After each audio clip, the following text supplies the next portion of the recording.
Assalamualaikum warahmatullahi wabarakatuh. Perkenalkan, nama saya Safitri Ardianti. Saya adalah salah satu mahasiswa gizi, khususnya ahli jenjang gizi di Stikes Widya Cipta Husada Kepanjen Malang. Nah, di video kali ini saya akan mempresentasikan tentang salah satu mata kuliah epidemiologi gizi tentang surveillance.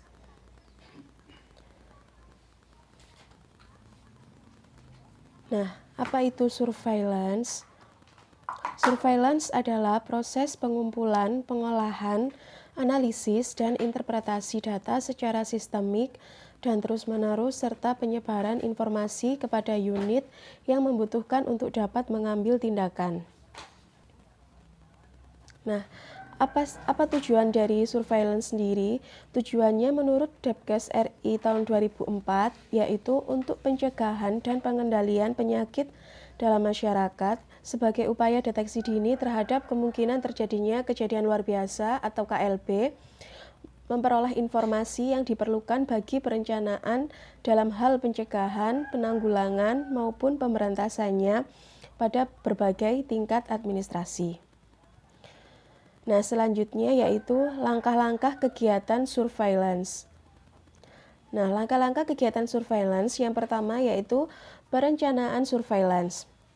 Perencanaan kegiatan surveillance dimulai dengan penetapan tujuan surveillance, dilanjutkan dengan penentuan definisi kasus, perencanaan perolehan data, teknik pengumpulan data, teknik analisis, dan mekanisme penyebarluasan informasi. Nah, langkah yang kedua yaitu pengumpulan data. Pengumpulan data merupakan awal dari rangkaian kegiatan untuk memproses data selanjutnya. Data yang dikumpulkan memuat informasi epidemiologi yang dilaksanakan secara teratur dan terus-menerus dan dikumpulkan tepat waktu. Pengumpulan data bersifat pasif yang bersumber dari rumah sakit, puskesmas, dan lain-lain maupun aktif yang diperoleh dari kegiatan survei. Pengumpulan data dilakukan dengan mengadakan pencatatan insidensi terhadap orang-orang yang dianggap population at risk melalui kunjungan rumah atau pencatatan insidensi berdasarkan laporan sarana pelayanan kesehatan yaitu dari laporan rutin poli umum setiap hari, laporan bulanan puskesmas desa dan puskesmas pembantu, laporan petugas surveillance di lapangan, laporan harian dan dari laboratorium dan laporan dari masyarakat serta petugas kesehatan lain atau passive surveillance. Atau dengan kata lain, data dikumpulkan dari unit kesehatan sendiri dan dari unit kesehatan yang paling rendah, misalnya laporan dari Pustu, Posyandu, dan Poskesdes. Nah, langkah yang ketiga yaitu pengolahan dan penyajian data. Data yang sudah terkumpul dari kegiatan diolah dan disajikan dalam bentuk tabel, grafik yang meliputi histogram, poligon, frekuensi, bisa juga berbentuk chart, bar chart, peta, atau map area. Penggunaan komputer sangat diperlukan untuk mempermudah dalam pengolahan data, diantaranya dengan menggunakan program atau software seperti EpiInfo, SPSS, Lotus, Excel, dan lain-lain. Nah, langkah selanjutnya yaitu analisis data. Analisis data merupakan langkah yang paling penting dalam surveillance epidemiologi karena akan dipergunakan untuk perencanaan, monitoring, dan evaluasi, serta tindakan pencegahan penanggulangan penyakit. Kegiatan ini menghasilkan ukuran-ukuran epidemiologi seperti rate, proporsi, rasio, dan lain-lain untuk mengetahui situasi, estimasi, dan prediksi penyakit. Data yang sudah diolah selanjutnya dianalisis dengan membandingkan data bulanan atau tahun-tahun sebelumnya, sehingga diketahui ada peningkatan atau penurunan dan mencari hubungan penyebab penyakit dan faktor resiko yang berhubungan dengan kejadian penyakit. Nah, langkah yang kelima yaitu penyebar luasan informasi. Penyebarluasan informasi yang baik harus dapat memberikan informasi yang mudah dimengerti dan dimanfaatkan dalam menentukan arah kebijakan kegiatan, upaya pengendalian serta evaluasi program yang dilakukan. Cara penyebarluasan informasi yang dilakukan yaitu membuat suatu laporan hasil kajian yang disampaikan kepada atasan, membuat laporan kajian untuk seminar dan pertemuan, membuat suatu tulisan di majalah rutin, memanfaatkan media internet yang setiap saat dapat diakses dengan mudah. Langkah selanjutnya yaitu umpan balik.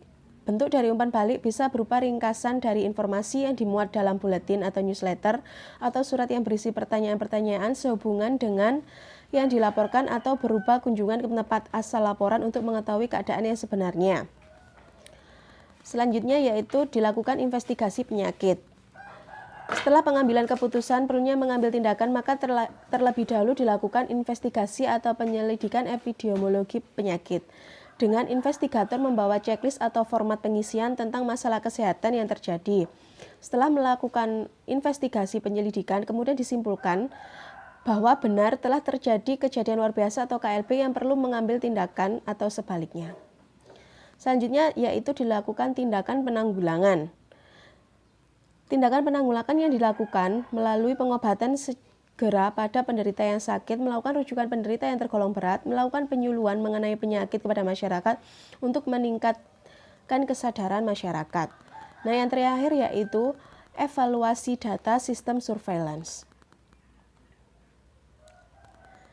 Nah, untuk evaluasi data sistem surveillance sendiri, program surveillance sebaiknya dinilai secara periodik untuk dapat dilakukan evaluasi manfaat kegiatan surveillance. Nah, sistem dapat berguna apabila memenuhi salah satu pernyataan sebagai berikut. Yang pertama, apakah kegiatan surveillance dapat mendeteksi kecenderungan dan mengidentifikasi perubahan dalam kejadian kasus? Apakah program surveillance dapat mendeteksi epidemi kejadian kasus di wilayah tersebut? Apakah kegiatan surveillance dapat memberikan informasi tentang besarnya morbiditas dan mortalitas yang berhubungan dengan kejadian penyakit di wilayah tersebut? Apakah program surveillance dapat mengidentifikasi faktor-faktor resiko yang berhubungan dengan suatu penyakit? Nah, yang selanjutnya yaitu tentang surveillance gizi. Nah, apa sih surveillance gizi? Surveillance gizi yaitu proses pengamatan masalah dan program gizi secara terus-menerus, baik situasi normal maupun darurat, meliputi pengumpulan, pengolahan, analisis, dan pengkajian data secara sistemis, serta penyebarluasan informasi untuk pengambilan tindakan sebagai respon segera dan terencana. Nah, jenis-jenis surveillance gizi yaitu yang pertama adalah pemantauan gizi jangka panjang. Pemantauan gizi jangka panjang sebagai masukan untuk perencanaan nasional, untuk menganalisis dampak kebijakan, dan untuk memprediksi kecenderungan masa depan. Yang kedua yaitu evaluasi dampak program gizi dan proyek-proyek tertentu, yaitu informasi yang dirancang untuk memungkinkan tanggapan langsung melalui program atau proyek modifikasi. Dan yang terakhir, peringatan dini atau sistem peringatan tepat waktu untuk mengidentifikasi kekurangan pangan akut untuk mendapatkan tanggapan jangka pendek. Nah, selanjutnya yaitu tahapan kegiatan surveillance gizi. Yang pertama yaitu dilakukan pengumpulan data. Nah, pengumpulan data secara cepat, akurat, teratur, berkelanjutan dari berbagai kegiatan surveillance gizi sebagai sumber informasi, yaitu yang pertama kegiatan rutin. Kegiatan rutin yaitu penimbangan bulanan, pemantauan dan pelaporan kasus gizi buruk, pendistribusian tablet FE ibu hamil, pendistribusian kapsul vitamin A pada balita, dan pemberian ASI eksklusif. Nah, yang kedua yaitu kegiatan survei khusus yang dilakukan berdasarkan kebutuhan, seperti konsumsi garam beriodium, pendistribusian MPASI dan PMT, pemantauan status gizi anak dan ibu hamil dan wanita usia subur, resiko kurang energi kronis atau KEK, atau studi yang berkaitan dengan masalah gizi lainnya. Nah, tahapan kegiatan yang kedua yaitu pengolahan data dan penyajian informasi. Pengolahan data dapat dilakukan secara deskriptif maupun analitik yang disajikan dalam bentuk narasi, tabel, grafik, dan peta yang bentuk penyajian informasi lainnya. Nah, selanjutnya langkah ketiga yaitu dilakukan diseminasi informasi. Diseminasi informasi dilakukan untuk menyebarluaskan informasi surveillance gizi masyarakat kepada pemangku kepentingan. Kegiatan diseminasi informasi dapat dilakukan dalam bentuk pemberian umpan balik, sosialisasi, dan advokasi. Umpan balik merupakan respon tertulis mengenai informasi surveillance gizi yang dikirimkan kepada pemangku kepentingan pada berbagai kesempatan, baik pertemuan lintas program maupun lintas sektor. Nah, yang selanjutnya yaitu contoh kasus surveillance gizi. Atau ini kita membahas tentang masalah gizi. Masalah yang telah dapat dikendalikan, yang pertama adalah masalah KVA atau kurang vitamin A dengan indikator prevalensi seroptalmia pada balita. menunjukkan penurunan yang signifikan. Berdasarkan dari 4 kali survei berdasarkan Riskesdas, terjadi penurunan dari 1,3% pada tahun 1978, 0,35% pada tahun 92, 0,13% pada tahun 2007, dan pada 2011 sudah menunjukkan 0% masalah KVA pada balita dibandingkan dengan ambang batas sebagai masalah yaitu 0,5%.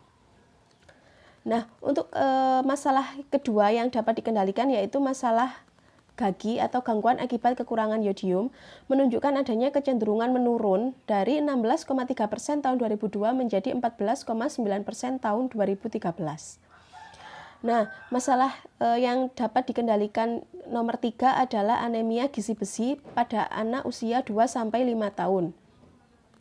Dalam kurun waktu tahun 2001 sampai 2011, angka prevalensi adalah 58% pada tahun 2001, 40% pada tahun 2004, 25% pada tahun 2005, dan 17% pada tahun 2011.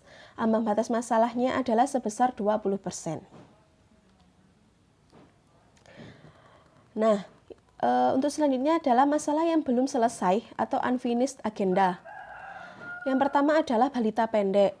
Prevalensinya pada tahun 2007 sebesar 18,8%, 2010 18,5%, dan 2013 18%. Nah, balita pendek ini cenderung mengalami belum selesai atau masalah gizi yang memang belum selesai sampai sekarang.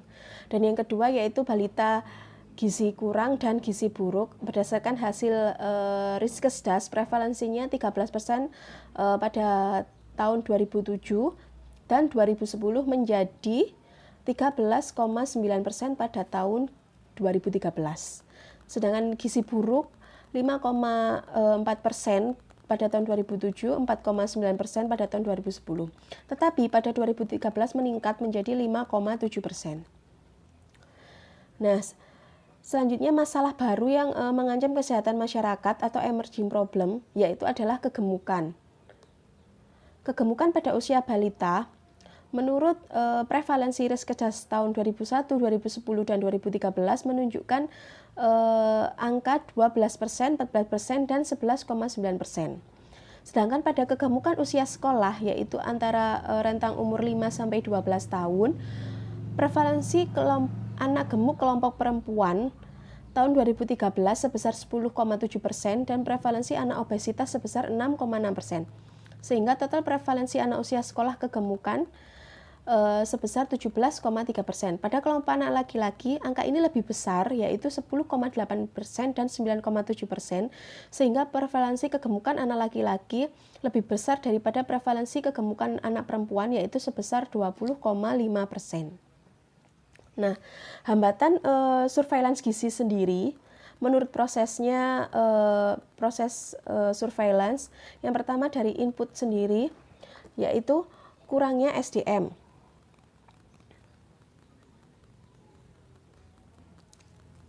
Yaitu kurangnya SDM, kurangnya minimnya anggaran, dan tidak ada dukungan dari Perda. Nah, untuk dari segi proses sendiri, dinyatakan bahwa jejaring surveillance selama ini tidak ada, belum ada konfirmasi kasus, dan belum terjadi koordinasi lintas program, apalagi lintas sektoral. Respon selama ini hanya bersifat by case. Nah, yang ketiga yaitu output. Kelengkapan dan ketepatan data masih rendah, diseminasi buletin epidemiologi dan umpan balik belum ada di semua daerah. Hanya saja di beberapa daerah umpan balik dilakukan dengan pertemuan bulanan dokter atau ada pula yang memberi umpan balik dengan menyebarkan edaran ke puskesmas-puskesmas. Nah, ini adalah salah satu contoh hambatan surveillance gizi buruk. Nah, terima kasih. Wassalamualaikum warahmatullahi wabarakatuh.